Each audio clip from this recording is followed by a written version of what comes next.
But welcome to our third and final webinar on social value. Thank you for joining, and thank you for those that have managed to stay with us for all three. I really do appreciate it. And if you haven't watched the other two, we will send out links. I hope you guys have taken something in so far, and hopefully this one, if you haven't, this one will help. Just a real quick one, because obviously we are running slightly behind time.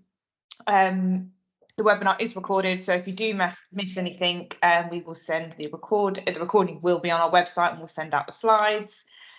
And everyone is on mute, but please do use the chat function to discuss anything, ask us any questions. But yeah, I will get straight into it, and I will hand it over to Paula, who has thankfully made it here after her week away on a rural island with puffins. Thank you, Emily. Yes, as she said, I almost got stuck on an island off the coast of Wales with some puffins and nearly didn't make it back in time. But I am here and we are good to go. So just as Emily said, quick reminder that your cameras and microphones are off, but please use the chat function, and it is being recorded. So just quickly, who are we at Exceeding? Exceeding are procurement consultants, and we're founded on the principle of providing impartial, best practice procurement advice to all types of organisations in order to help them achieve the best services and solutions for their needs. So just a really quick recap on our previous two webinars. So the first webinar was interpreting and applying the social value model for your organisation. So what is social value? Social value is about creating long-term positive changes to communities that are measurable. Examples could be employing apprentices, awarding to local contractors or subcontractors, providing training and/or mentoring to employees or the local population, assisting in working towards and achieving net zero, and the well-being of staff. So what is the social value model? And this expands on the PPN, Public Procurement Note 0620, which introduced a social value model and took the Public Services Social Value Act one step further from social value just being considered, and provides a model award criteria for each of the 5 themes, which are COVID-19 recovery, tackling economic inequalities, fighting climate change, equal opportunity and well-being, and provides a model evaluation question. Are there alternatives to the social value model? Yes. You've got the national TOMS, which TOM stands for Themes, Outcomes and Measures. You've got the HACT value calculator. HACT stands for Housing Association Charitable Trust, and a social return on investment framework. Where do you start as an organisation? You need to look at maturity analysis, your stakeholders, social value policy, measurements and commitments. So last webinar was identifying routes to market and evaluation criteria for social value success. And this included the execution process, which was training, so training for internal stakeholders and potentially bidders training as well, especially local or SME organisations. Communicating your policies and toolkits widely on your intranet and website, and/or copies or links in your ITT. Procurement process selected. Which route to market do you want to use? Specifications created, social value in the ITT, in the specification, quality questions and/or KPIs. And bidder evaluation, types of responses that you might receive in submissions and how to evaluate these. We looked at pre-market engagement, can you do it, why you should do it, what to ask, how to use the information and ensure fairness. We looked at routes to market, so extending your existing contract, direct awards, frameworks, quotes, tenders and above thresholds. We looked at your ITT weightings, we looked at quality questions to ensure that it was just more than a tick box, and the evaluation process, how to evaluate when you don't know what you're looking for in the response, how to compare multiple different offerings. As Emily said, if you haven't watched the first two webinars and would like more information about these, please watch them back. A link will be provided and a link is available on our website. So first things first, we are hoping that some of you might have some good examples of contract management of social value within your organisation. We'd love to see these within the chat. Also, equally well, if you've got some examples where it hasn't quite gone right, then we'd love to see those as well. And if we've got time, we will go through those at the end of this webinar. So we created this model to show the continuous cycle of social value, how even if you're carrying out everything to best practice standards, there will still be room for improvement and opportunities to review the priorities of the organisation. As an organisation that is new to social value, it's difficult to know where to start or what best practice looks like. We covered the strategy and execution spokes during our first two webinars, and this time we'll be looking at the contract management and reporting spokes. So supplier relationship management, or SRM, we're looking at why it is important. SLAs and KPIs stands for service level agreements and key performance indicators. And what do you want to be able to report on? And what is serious enough to incur liquidated damages, service credits, or be able to end the contract? Measurement. How are you going to measure the data and the frequency required? Enforcement. How are you going to ensure that the social value is carried out, either the carrot or the stick? And then also we're looking at monitoring, how you will ensure the data is up to date and correct. Recording. Where are you going to store the data? Aggregating. How do you want the data to be displayed and reported? And continuous improvement. What lessons have you learned from previous social value inclusions in contracts, and how will you ensure that the data is in future contracts will be more successful? So what is contract value? Sorry, contract management. Contract management is implementing and monitoring the performance of your contract, usually with some set SLAs and KPIs. Having regular meetings with the contracted supplier, and depending on the contract, these could be weekly, monthly, or quarterly. Discussion topics would include what is going well, what could be improved on, whether there are any updated certificates, such as insurances, to obtain, whether you've received any complaints, whether there are any innovations that could be looked at for your contract, and whether there are any variations required or maybe pricing adjustments. All of these help to mitigate the risk of the contract not being performed as required. Social value contract management is the same as standard contract management, but focuses on ensuring that the social value detailed within the ITT and the supplier's submission are being carried out, whether they are on track to meet targets, and if behind, how these could be picked up, and reporting on any outcomes and data that they are able to provide. Including social value within the standard contract management meetings will ensure that it remains on the agenda and progress and impact can be managed and reported. Also, any issues that can be discussed and, if necessary, alternative social value requirements assessed. We're all aware that contract management is something that we should do, but it's often the first thing to be dropped when we are time poor. If we are lucky, then the contract will carry on smoothly enough, and but then small issues can creep in, and then these mount to larger issues. However, because the contract has not been managed well, it is so much harder to deal with these issues and the supplier than if it had been managed well. So this is on your screen now. This is just a fun little image that we've used here to highlight that not everyone interprets the same thing in the same way. And this is easily relatable to contract management and tendering. A contract specification and requirements are written in such a way that makes sense to us. The bidders interpret it in the way they think is correct, or the way they want to interpret it. And then contract management is needed to help ensure that the supplier carries out the requirement the way you want it to be carried out. This is the same for social value and how different bidders may interpret what you are looking for from the social value. So just quickly, I'll pull a couple of these out. So the first top left-hand robot is how the customer described it. The next one is about how the project leader understood it. And the third one is about how the analyst designed it. On the bottom, you've got the first one, which is empty, and that is how the business how the project was documented, meaning it wasn't.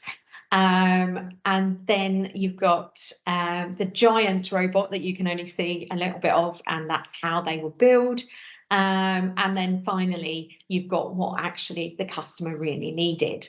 And as you can see, all of those are, there's either slight differences or there's massive differences, and none of them relate to what the customer really needed at the end. So how binding is their response to a quality question on social value?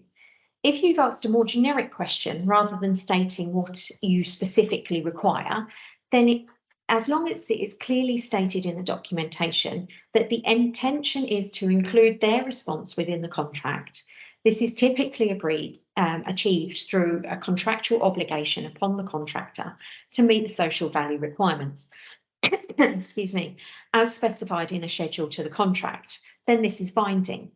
Also recognising that some desirable social value outcomes may be clearly less measurable than others. The incorporation clause can increase the effectiveness of the contractual provision by using the concept of reasonable endeavours. A simple incorporation clause might read, the contractor shall, as an integral part of its obligations under this contract, deliver the social value requirements set out in Schedule X, and shall use reasonable endeavours to deliver the social value requirements set out in Schedule Y. However, David, a partner at law firm Tower & Hamlets, said, I've seen contracts that say use your best endeavours to source all the labour and materials responsibly. We look at something like that and say, what's the point? It has to be measurable, obligatory, and use technical terms with sanctions or rewards. Articulate the contract so that they get a bonus payment or a share of a pot of mutually beneficial outcomes. As you can see, there's two very different ways of looking at things here. Excuse me 1 second. How do I ensure they provide what they said they would? As questions within the tender can only be forward-facing questions, you can ask them for a method statement as to how they will be able to provide what they are stating, including a timeline showing which year the social value will be provided, so that they're not offering an apprentice in the last year of the contract when it would not be possible for them, the individual, to complete their apprenticeship. If you are asking in the SQ, then this is a backwards facing question. And so you can ask for examples of where they have provided social value previously and test this with references. Where social value requirements are included in the contract, they must be enforced. The supplier must provide you with regular progress reports, e.g. details of the number of apprentices employed for your contract, the reduction in carbon emissions, or the number of hours of health and wellbeing initiatives delivered as a result of the contract. Agreeing a reporting mechanism and frequency will ensure that both parties understand what is expected. So now we've got a quick poll for you. So where do you think contract management should start within your organisation? So we've got 4 options, and pick the one that is closest to where you think it should start, or the I'm not sure button. So you've got the strategy stage where pre-market engagement is carried out, about the execution stage where specifications are created and the bidders' questions are evaluated, or the award stage where the contract has been awarded and started to perform, or as I said, the I'm not sure button.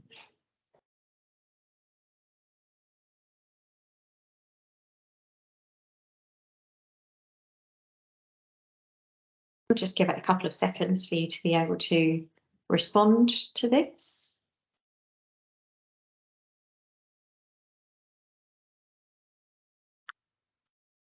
Okay.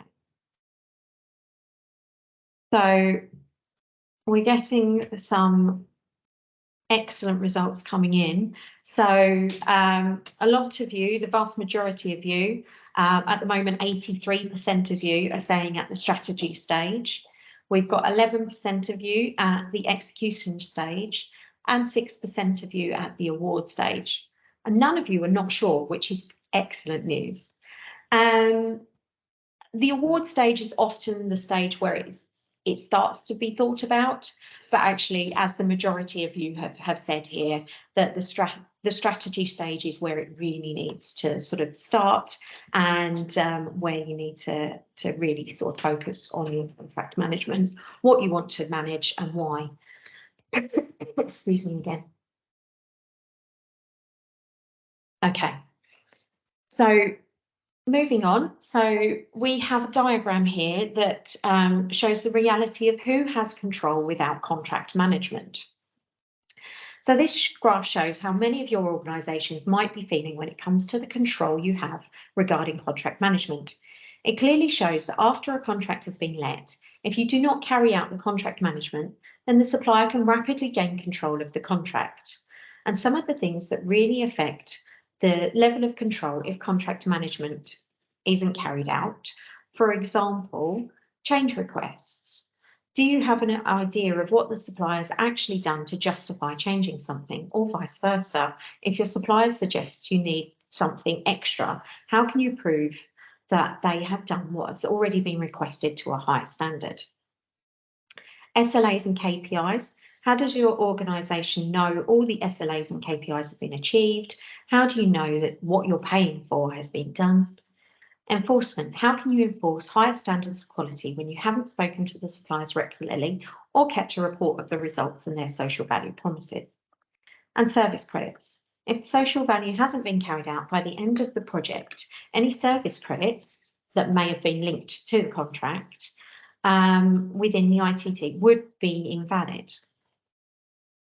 And then we've got a graph of what successful contract management looks like. And so this graph shows how organisations' control levels could be when successful contract management is being carried out and a more partnership style of relationship has been achieved. So you can manage the contract well and save costs for not only that current project, but maybe for many others moving forward, as the same mistakes will be able to be rectified and lessons learned. You'll be developing a great supplier relationship, and that means more trust and normally better quality of work, someone you can use again for other projects.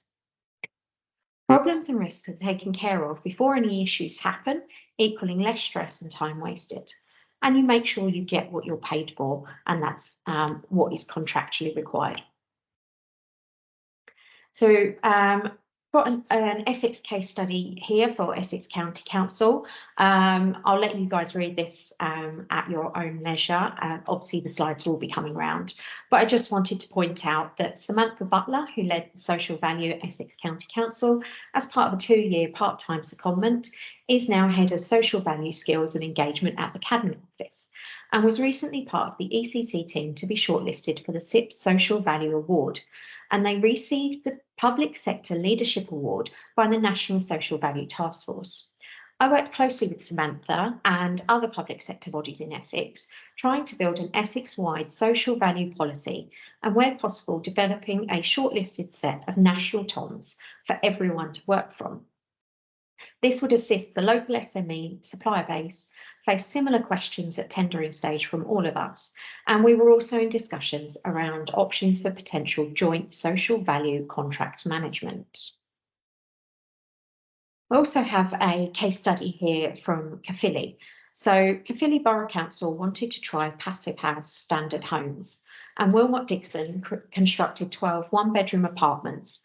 I'm not Welsh, so I won't try to pronounce the towns or villages that they were in. And 6 homes in a different area. And all were super insulated and airtight, reducing energy bills for residents and carbon emissions for the council.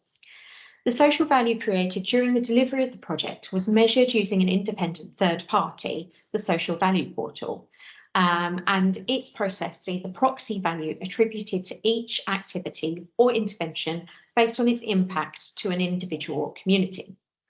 Social impacts in Caerphilly included the creation of 11 jobs, 6 for long-term unemployed people and 5 for local people.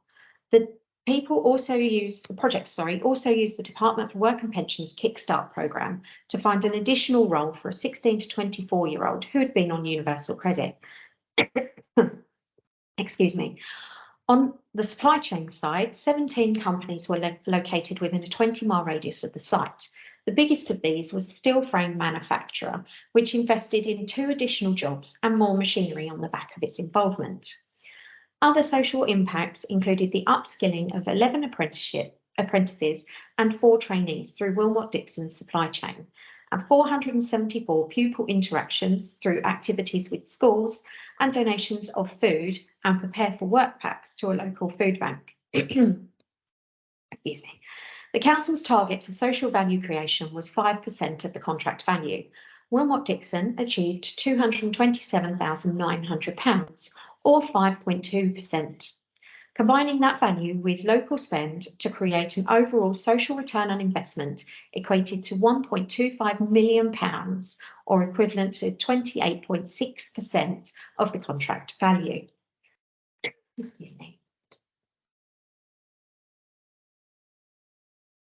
So SIPS states that supplier relationship management is the management and maintenance of a relationship between a buyer and supplier. The type of working relationship you should form with your suppliers depends on the criticality of the goods or services being purchased and supplied into your organisation. You'll need to consider the following things: assessing their capability to meet your contractual needs, measure their performance during the contracting period, work with them to identify challenges whilst looking to improve the working relationship, and ensuring you have the right level of contact to ensure that the relationship remains on track for both parties.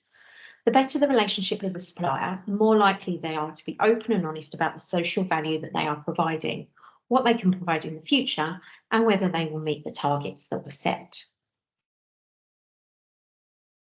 So an SLA is an agreement between you and your supplier that defines how your relationship will work in the future. And KPIs are the metrics chosen to gauge how well a team performed against agreed standards. Social value can be included in KPIs, which should be clearly drafted, achievable, and reflects the importance of the social value to the project as a whole. If the KPIs puts much emphasis on the social value requirements as on the other performance measures, then you're more likely to achieve the outcomes you specified. As with all contract management, you'll need to conduct frequent reviews to ensure data is being collected and reported. It's important to ensure that KPIs and incentives are relevant and proportionate to the contract, and that the supplier is provided with a realistic rectification period to put anything right that has gone wrong. It should be remembered that there is a cost to including KPIs in contracts, as bidders will calculate the risk of a KPI failure and build that into the contract price. So it's important not to be too overzealous in using KPIs in a contract or applying service credits against them. KPIs are then set and monitored on these targets through regular performance review meetings, and the frequency is dependent on the value or risk or complexity of the contract. Why should we measure social value in contracts? If you include social value within your ITT, but then do not back that up with measuring, reporting and monitoring, there is no incentive for the supplier to either carry it out at all or to carry it out only on the bare minimum. When social value is part of the contract, it needs to be managed to ensure that it's delivered in line with the contract commitments and that value for money is achieved. The reputation of an organisation, department and supplier can be damaged by a poorly managed contract, not delivering the expected outcomes. Excuse me. The social value requirements, which have been included in the ITT, should be reviewed by the supplier and contract manager at the earliest possible time after award to ensure they both have the same understanding of the requirements. It's the responsibility of the contract manager to regularly monitor and review the contract, including assessing reports on how the social value obligations are being delivered and addressing any underachievement. So we've got an example on here of Blackpool Council and Leicestershire County Council, and they've got almost identical statements regarding their plan to capture and measure social value. I won't read these to you. You can obviously read them at your own leisure, as we're short on time. We've also got one for the NHS here, and as discussed on a previous webinar, their main priority for social value is the theme of fighting climate change due to their targets for achieving carbon neutrality. NHS England provided the following for possible use as question to ask at tender and how this can be measured after award. So again, I'm not going to read these to you. You can read them at your leisure afterwards. So enforcement of social value in a contract. So regular review meetings are important to avoid the contract from drifting into non-performance. It is important to keep the relationship open and constructive, identifying and resolving issues. And this is where having qualitative contract value assessments and scoring will more easily demonstrate supplier performance and provide the black and white evidence to suppliers of non-performance if needed. Before starting to think of remedies or service credits, it's important to ensure that the contract contains clear, practical and fair procedures for engagement within the contract with a clear path towards remedies if needed. And these can include holding discussions with the contractor to discuss the non-delivery. Following the discussions, it may be that you determine that the contractor is positive about completing the outstanding commitment and may agree to a revised timescale with the supplier for delivery.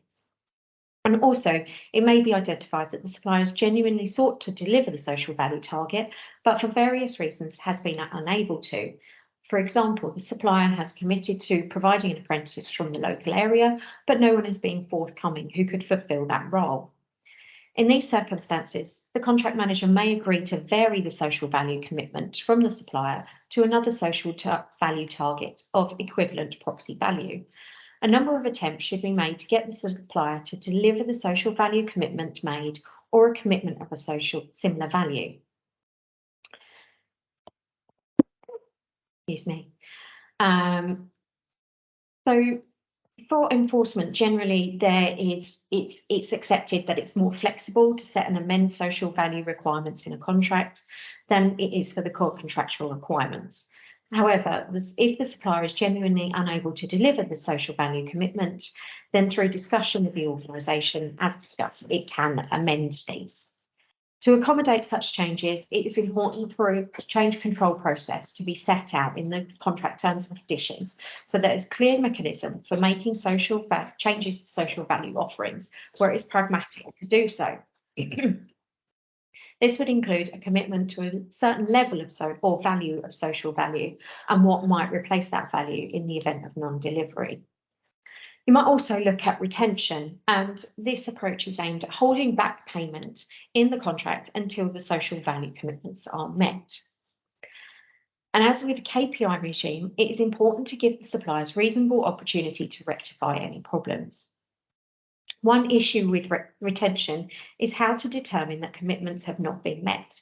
At one end of the scale, one approach is for there to be a value for deduction for the whole shortfall below the social value target.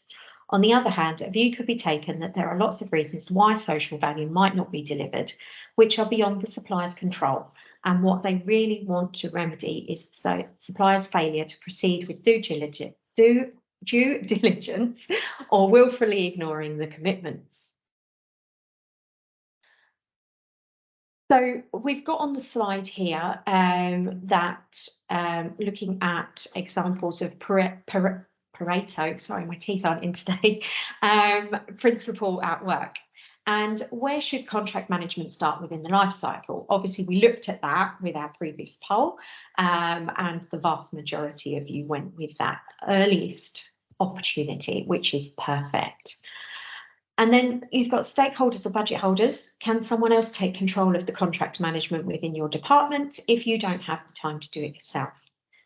And the Pareto principle, obviously the 80-20 rule. If you don't have enough staff, pick 20% of your projects. These are either going to be the highest value or the highest risk, and focus on those with the staff that you have. Reporting and aggregating. So depending on the length and value of the contract, it might be appropriate to ask for an annual report on social value, which includes additional quantitative and qualitative feedback and case studies.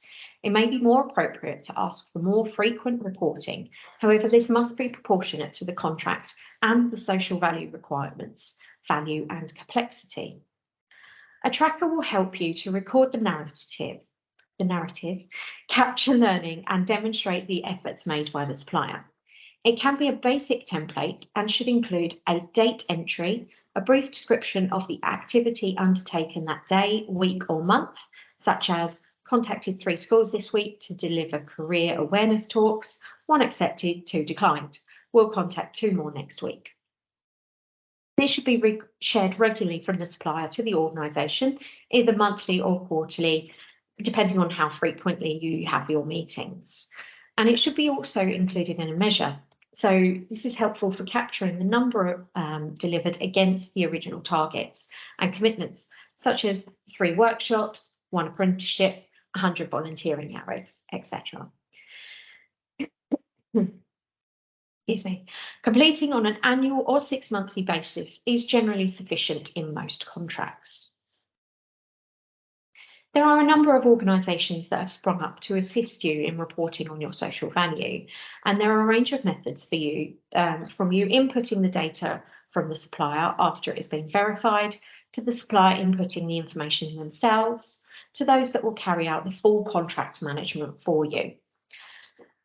Aggregating, the organisations can then produce reports on the data, and often these sites have a dashboard that you can use, as well as reports that can then either be contract specific, theme specific, or you can aggregate your data to provide whole organisation reports. Monitoring and continuous improvement. So how will you ensure that your data is up to date and correct? By building a good partnership with the supplier, they will be able to demonstrate to you in the contract management meetings how they were able to back up the data that they have sent to you and what time periods it relates to, what the potential data will be for your next period. Excuse me. If you have agreed to work open book style, then you may have access to more information to help you feel confident that the data is correct. And if felt necessary, you can also include for the potential of an audit to be carried out on the social value. So what lessons have you learnt from previous social value inclusions in contracts, and how will you use the data to ensure that future contracts will be more successful? So carrying out a lessons learnt analysis, although a little time consuming, it is a great way to be able to make changes, small or large, for future requirements in order to be able to achieve what you had initially thought was required. This is even more so when introducing something new into a contract such as social value. Did you get what you thought you were going to get? Do you think you could have got more, or maybe something different that would have been more beneficial? And did it make a difference to your community? We've got a great example here. So the Department of Transport issued its Transport Infrastructure Skills Strategy in January 2016, which committed to the creation of 30,000 transport infrastructure apprenticeships between 2016 and 2020. TfL aims to make a significant contribution to this target through its Strategic Labour Needs and Training SLNT initiative, as part of their responsible procurement programme. When suppliers are invited to tender, they are asked to outline how they plan to incorporate at least 1 SLNT output for every £2 million worth of services or £3 million worth of works or infrastructure contract spend. A method statement, qualitative, outlining their approach to meeting the SLNT outputs ensures that both quantity and quality are evaluated at the tender stage. By embedding SLNT outputs into supplier contract requirements, they aim to generate skills and influence employment outcomes. Suppliers also run placements and visit schools to talk about what they do. This helps to spark interest and encourage understanding in young people about science, technology, engineering and maths, or STEM subjects, and their role in the transport sector. Since the project was initiated in 2009, TfL's supply chain has created over 5,500 apprenticeships and 5,000 jobs for unemployed Londoners. We also have an example about Swale Borough Council, but obviously as I'm running seriously short on time now, we will move on and you can read that later. I will hand back to Emily. Well, thank you, Paula. I will let you have a break and let your voice rest. As you can tell, she's definitely been talking to the puffins too much over her time off. I just want to say thank you all for joining, and please do share your stories with us. Social value is still new to everybody, and good and bad examples would be great to share with everyone. We all want to do the right thing by our local environment, by our business, and hearing good success stories will always help everybody. So please do bear that in mind and share some with us. On to questions. We are very short on time. We do have a good question from Laura. She has asked if we can provide some examples and sites that we'd be able to use to monitor and manage social value outcomes, run data reports, etc. Paula, is that something we can get together and send over to her and everyone else? Absolutely. I think, you know, rather than sort of quickly running through it in the couple of minutes that we've got now, it's definitely best that we send that out to you guys with some detailed information. We also have another question, which is how can facilities management companies in the UK use artificial intelligence for contract management? That's a very good question. That is a very good question. And I do not happen to be an expert on AI at all. So that is something that I do not feel confident in replying, but we do have some people who will know the answer to that and we will get back to you with that answer. Definitely. We have someone in the office who likes a bit of AI and has been doing a lot of research. So maybe he might be able to give us an answer on that and we can send it out. But just before we finish, any questions I didn't get to, I apologise. We'll send them all out in an email like we have previously. Any questions, you can drop them in the chat and we can add them and send them out. But please do, if everyone could scan the QR code, we would really appreciate it. We'd love to do some more webinars, but we'd love to know what you guys actually want to hear about. So if you can scan the QR code, it will give you the option to say what you guys want to hear. We obviously want you to enjoy listening to our webinars. And if it's not a topic you're not interested in, we don't want to talk about it. So please scan that. Again, thank you. This is our last webinar on social value. We will pop it, it's all on our website, which you will get links to, and the slides will be sent out. But yeah, thank you so much for everyone who attended. We will get the questions back, and I want to say a massive thank you to Paula, who can now go get a large glass of water. But thank you so much, Paula, for hosting these 3 webinars. For someone that wasn't educated in a high standard of social value, I now feel like I've learned a lot, so I appreciate it. Thank you. And thank you everyone for attending. Thank you.